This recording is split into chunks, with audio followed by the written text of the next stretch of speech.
Et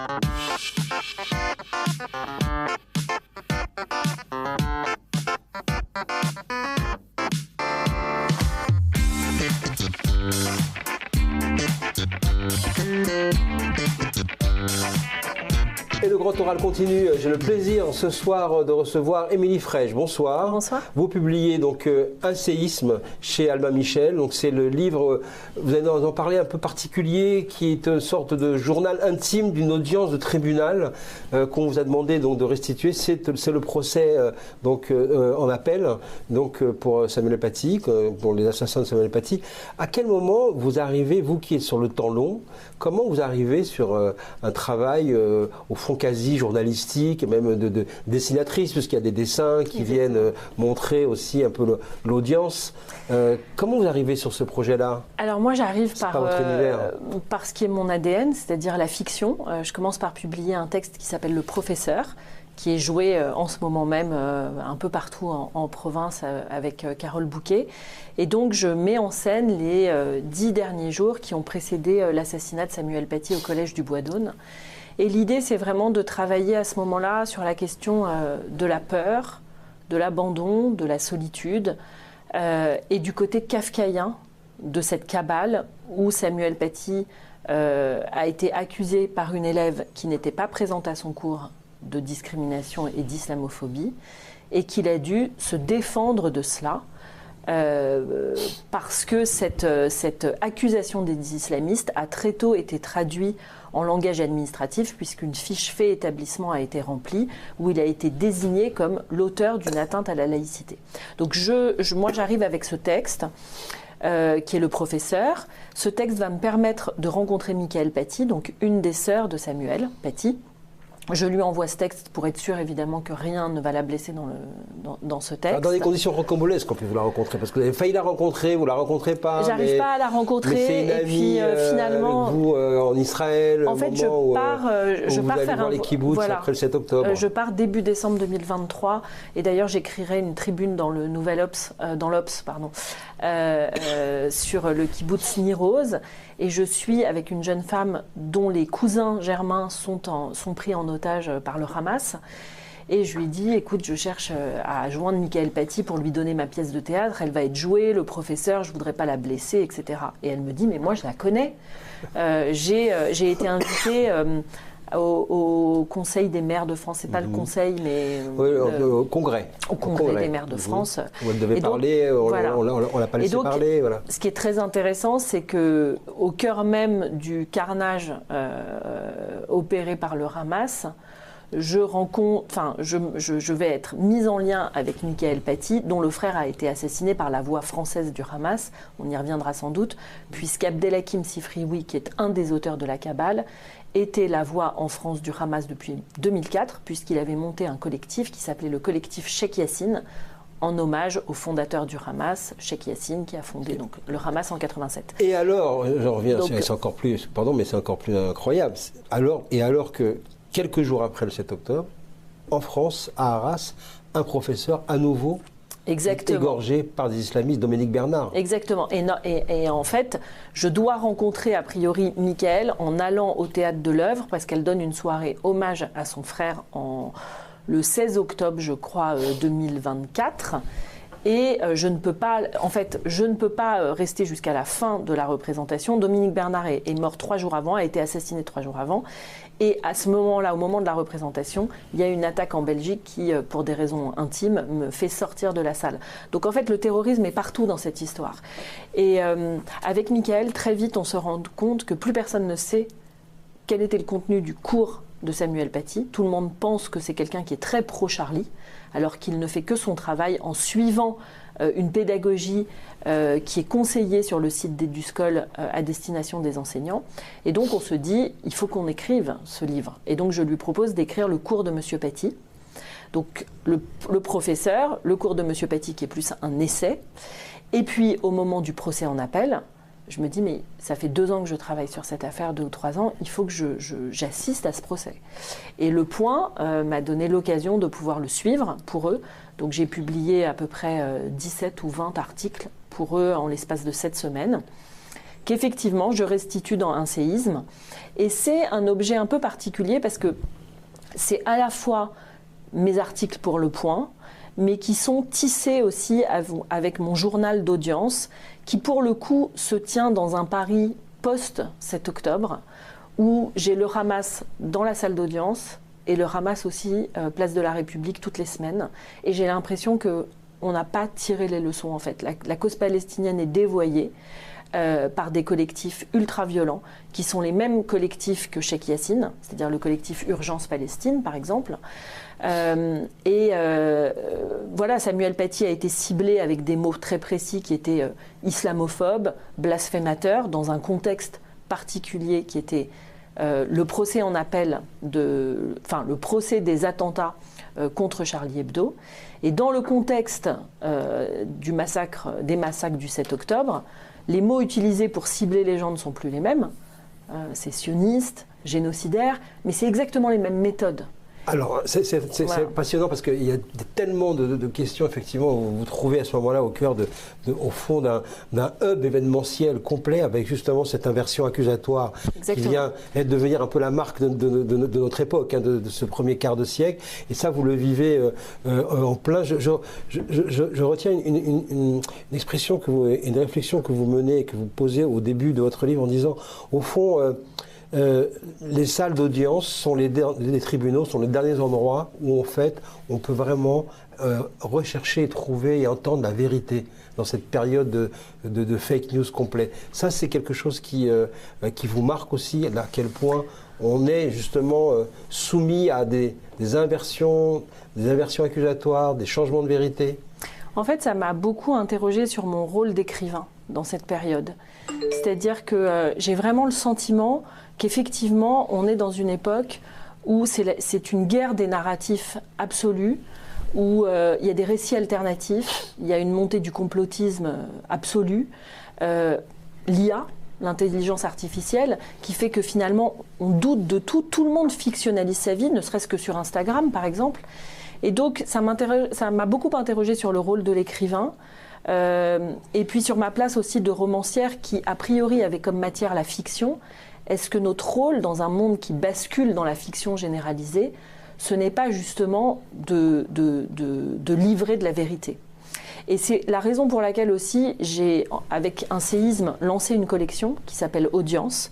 Et ça va être, l'idée de cette collection, c'est vraiment un procès vu par un écrivain. Je vais inviter des écrivains à suivre des grands procès.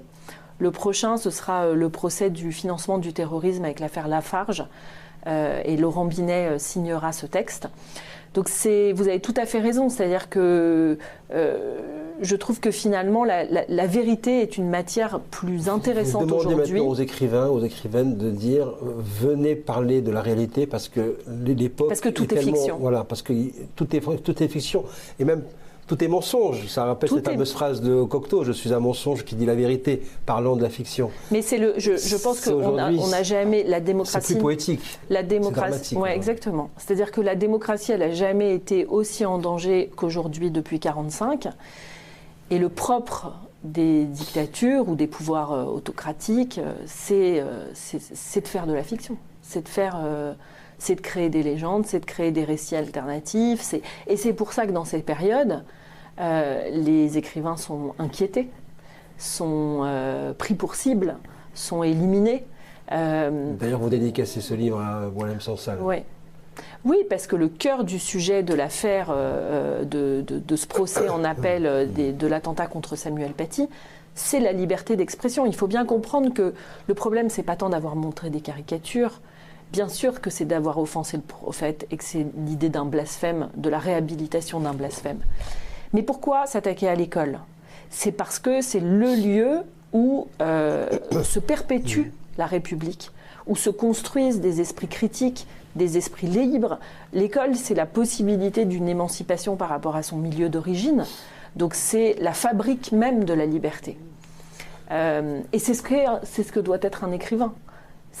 Pour moi, cette liberté d'expression, elle touche évidemment aussi à la liberté de création. Donc je me sens mise en danger. Et à la liberté d'interprétation, puisque tous les régimes totalitaires, par définition, empêchent l'interprétation. Exactement. C'est le b.a.-ba d'un régime dictatorial. On va revenir à ce que vous avez bien sûr perçu et compris au cours de ces audiences. Mais d'une manière plus générale, le séisme, c'est parce qu'à partir de ce qui s'est passé, vous dites, au fond, plus rien ne sera pareil en France. C'est ça que... vous voulez aussi transmettre comme message ? C'est vraiment le procès des mots qui tue. Et j'ai l'impression que depuis Samuel Paty, on a basculé dans une époque où il est très très clair que les mots et les mots violents, la violence verbale, conduit au passage à l'acte. On l'a vu à plein d'endroits, des gens qui subissent des cabales très très violentes sur les réseaux sociaux, c'est devenu monnaie courante. En fait, Samuel Paty, en matière de terrorisme, c'est la première fois qu'une victime était ciblée sur les réseaux. Donc je pense que c'est vraiment une affaire qui dit l'époque. La présence des réseaux sociaux, on a à l'autre bout de la chaîne de cette tragédie, des jeunes mineurs, ils ont 18 ans, qui se sont radicalisés en étant enfermés dans leur chambre. Ils n'étaient ni passés par la case prison, ni passés par la case mosquée radicalisée, qui sont des lieux de radicalisation. Donc ils sont passés sous les radars des renseignements généraux. Ça dit quelque chose aussi. Comment on protège nos enfants d'être en lien immédiat avec des combattants sur zone. Mais j'ai l'impression que ça vaut pour plein de sujets. Là, on entendait des mamans, par exemple, qui alertaient les pouvoirs publics sur des enfants qui s'étaient suicidés sur TikTok ou je ne sais plus quel réseau social. Mais voilà, cette emprise des réseaux sociaux, elle est complètement dans Paty.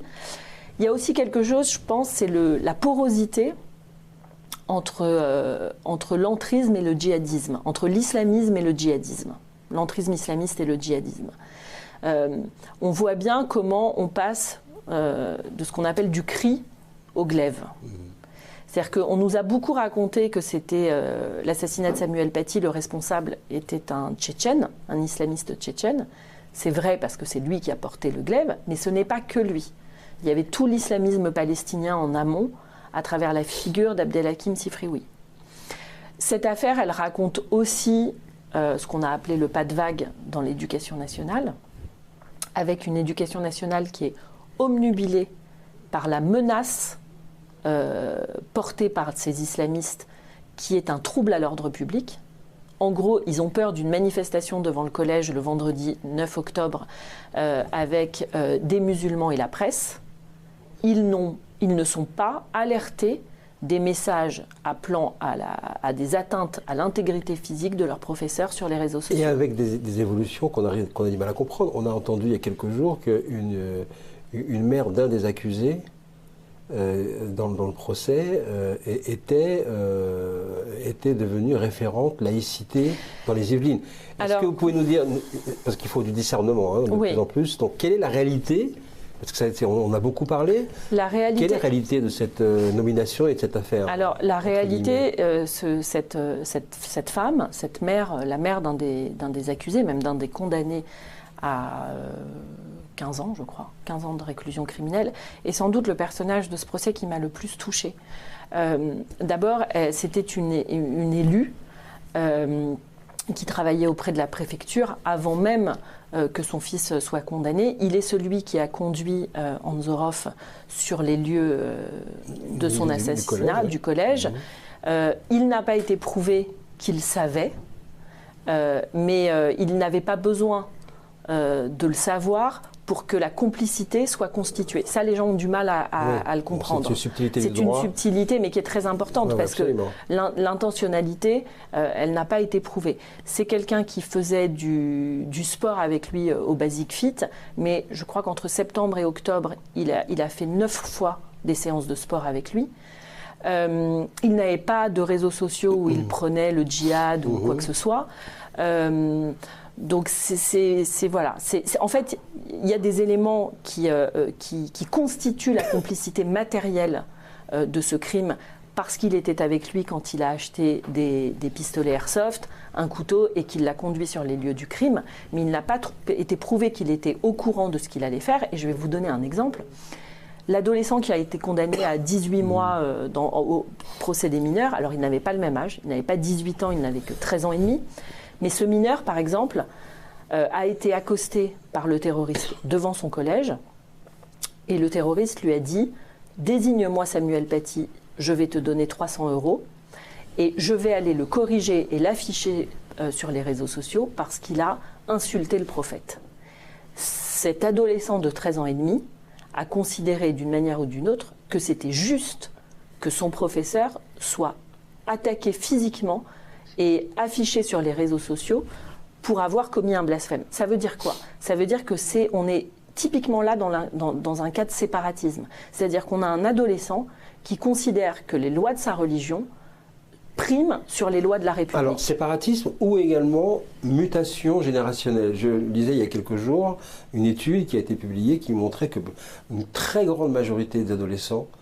rejettent toute critique de la religion. C'est-à-dire que la notion de blasphème qui a construit la laïcité depuis des années et des siècles en France n'est plus perçue par la nouvelle génération. Et ça aussi explique la révolte et l'incompréhension de cette jeune génération. Pour moi, c'est ce qu'il y a de plus grave, en fait. C'est l'élément le plus dramatique la laïcité est en danger, en fait. Exactement. Et alors, quand vous dites ça ou séparatisme, pour moi, c'est du séparatisme. C'est un séparatisme culturel. Et c'est ça qu'il faut combattre. Voilà, c'est sûr que le dernier sondage Ipsos de novembre 2025 dit que 57% des jeunes, effectivement, pensent que les lois de leur religion sont supérieures aux lois de la République. C'est ça qui explique que Samuel Paty ait été désigné. Est-ce que ça est un acte plus grave que d'avoir conduit le terroriste sur les lieux du crime?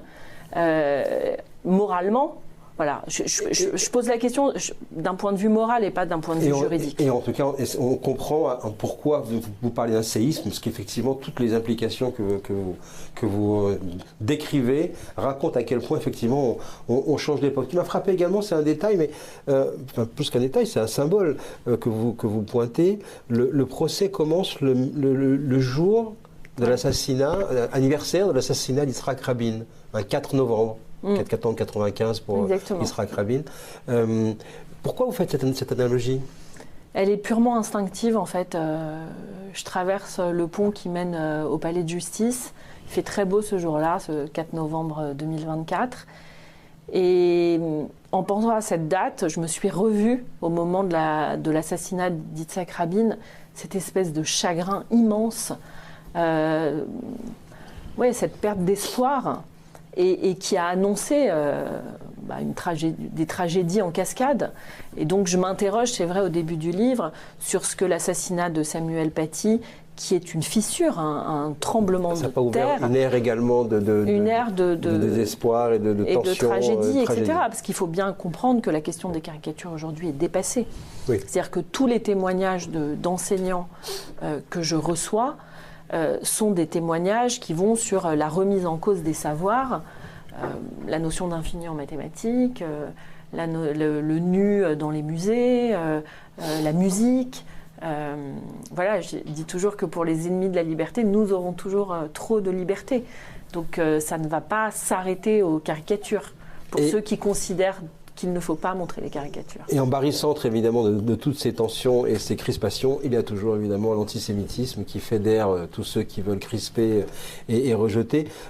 Vous avez, vous aussi, beaucoup travaillé sur le sujet. Vous avez écrit un livre avec Ruth Halimi, la maman d'Ilan Halimi, La vérité sur la mort d'Ilan Halimi. On marque les 20 ans cette année de son calvaire et de sa mort. Un arbre va être planté à l'Élysée par Emmanuel Macron au nom d'Ilan Halimi, ce qui est un symbole extrêmement fort. L'arbre d'Ilan Halimi, qui existe dans plusieurs villes de France, a souvent été malmené, cassé, arraché. Qu'est-ce que ça raconte encore aujourd'hui? C'est que ça reste présent toujours, cet antisémitisme? L'antisémitisme, c'est quand même assez extraordinaire. C'est le seul des racismes qu'on remet systématiquement en cause. C'est-à-dire que moi, je me souviens, c'est un peu comme Samuel Paty, j'étais entrée dans l'affaire Ilan Halimi par la fiction, en écrivant un roman qui s'appelait Le sourire de l'ange et qui racontait l'importation du conflit israélo-palestinien dans une banlieue de Mulhouse. Et je me souviens que donc, j'avais vraiment l'impression que mon roman se rejouait dans la réalité, et plus gravement, puisqu'il y avait cet assassinat antisémite d'Ilan Halimi. Et je me souviens d'être allée sur des premiers plateaux de télévision. Et donc on me disait, mais non, mais c'est pas possible, c'est pas antisémite, c'est crapuleux. C'était la grande polémique de l'époque. Et donc je disais, c'est crapuleux et antisémite. C'est les deux. Et les juges ont retenu l'antisémitisme comme circonstance aggravante. Pourquoi ça vous pose autant de problèmes ? Pourquoi vous ne voulez pas entendre ce qu'on vous dit ? Il y avait une très grande tension à l'époque. Il y avait une très grande tension. Manifestation autour de ça. Je me félicite qu'après 2 livres, un film et le travail de beaucoup de gens, et aussi la création de ce prix Ilan Halimi contre l'antisémitisme, ça ne fait plus débat aujourd'hui. Ilan Halimi a été ciblé parce que juif. C'est la raison. Ciblé parce que juif. J'ai même pas dit tué. Oui, j'ai dit ciblé parce que juif. Et selon on va dire, des catégories et des motivations très anciennes. Si on écoute, quand on reprend l'enquête, vous connaissez par cœur, et les motivations du gang des barbares, c'est parce que les juifs ont de l'argent. Ils ne parlaient pas d'Israël, ils ne parlaient pas de politique ni de géopolitique. C'était les juifs ont de l'argent. On revient à l'antisémitisme de Mathusalem. Oui. C'est ça sa pérennité ? Mais oui, c'est-à-dire ça, les juifs sont les maîtres du monde, les juifs sont solidaires, c'est des clichés ancestraux qui ont la peau dure et qu'on a beaucoup de mal à déconstruire. Alors, je suis quand même, voilà, pour mettre une petite note d'espoir dans le prix que je préside, et qui maintenant ça fait 7 ou 8 ans, nous recevons de beaucoup de collégiens, de lycéens, d'écoles primaires aussi, beaucoup de projets absolument fabuleux. Donc ça met du baume au cœur parce qu'on a vraiment des élèves qui deviennent acteurs de cette réflexion-là, en fait. Où mènent les préjugés, qu'est-ce que c'est, comment on les casse, et pas que des préjugés antisémites. Donc c'est intéressant aussi d'élargir et de comprendre les mécanismes de haine, de faire les parallèles entre les différents génocides, par exemple. Les génocides arméniens, le génocide rwandais, évidemment le génocide des Juifs. Et donc ça donne un peu de baume au cœur. Mais effectivement, nous avons des vents contraires très forts. Et la haine en ligne, notamment, est quelque chose... moi, j'en subis moi-même au quotidien. Et je suis absolument atterrée qu'on n'arrive pas à criminaliser ça. Alors, voilà. et la haine en ligne, et la haine également politique. Je voudrais vous poser cette question parce que vous avez justement dédicacé votre livre « Le séisme » à Boualem Sansal, dont on se souviendra qu'il a été assez peu défendu par une partie de la gauche française. Qu'on entend assez peu une partie de la gauche française aujourd'hui défendre les Iraniens martyrisés, et on a bien entendu une partie de la gauche française revitaliser les notions de génocide en inversion accusatoire, les bourreaux devenant les victimes. Pourquoi cette tradition de la gauche française de toujours être fascinée par les dictateurs, les régimes conservateurs, totalitaires et autoritaires ? Comment peut-on comprendre cette Moi, je erreur pense qu'ils ont une lecture décoloniale qui les empêche, qui les aveugle et qui les empêche et qui les détourne de ce qui constitue l'ADN même de la gauche, c'est-à-dire l'universalisme. Les notions de liberté et d'égalité et pour tous. Et c'est vrai que cet abandon des Iraniens qui se battent contre les mollahs, qui ont tellement de proxys partout qui viennent nous taper sur notre propre sol, moi j'ai honte en fait. J'ai honte et pour moi c'est des gens qui ne sont plus de gauche. Et puisque vous parlez de notre espoir, comment peut-on faire pour que quelque part une partie de cette famille politique, cette famille de pensée politique qui appartient à la démocratie, à la République française, puisse retrouver un peu de lucidité? On va voir ce qu'ils vont être capables de faire, mais j'ai vraiment l'impression que ce qui se joue là, c'est aussi la conservation de l'état de droit. On est dans une période où les démocraties n'ont jamais été aussi fragilisées. Vous craignez par exemple pour 2027, pour la démocratie française? Bien sûr que je crains. D'ailleurs, mon prochain projet sur lequel je travaille est un film, un long métrage de fiction sur Léon Blum, et notamment sur le procès de Riom, qui est ce procès au lendemain des pleins pouvoirs voté par l'Assemblée à Pétain par lâcheté totale. Léon Blum a été accusé d'être responsable de la défaite de la France dans un procès complètement potemkin, et c'est très intéressant comme moment historique parce que ça montre que quand il n'y a plus d'état de droit, il n'y a plus de démocratie, il n'y a plus de protection des libertés. Et c'est ce qu'on risque. Et donc j'ai l'impression qu'on a été très gâtés parce qu'on ne se sentait pas en danger sur, je dirais, les choses essentielles, en gros notre devise républicaine. Même s'il y a des imperfections évidemment, mais en gros on se sentait très privilégié par rapport au reste du monde, et là les choses se sont beaucoup fragilisées. Merci beaucoup Émilie Frèche. Tous ces enjeux très importants, je pense que vous viendrez une fois de plus nous dire dans quel état ils sont et comment ils avancent avec justement vos prochains livres, vos prochains films. Merci beaucoup. Merci beaucoup pour le grand oral qui continuera la semaine prochaine. Merci.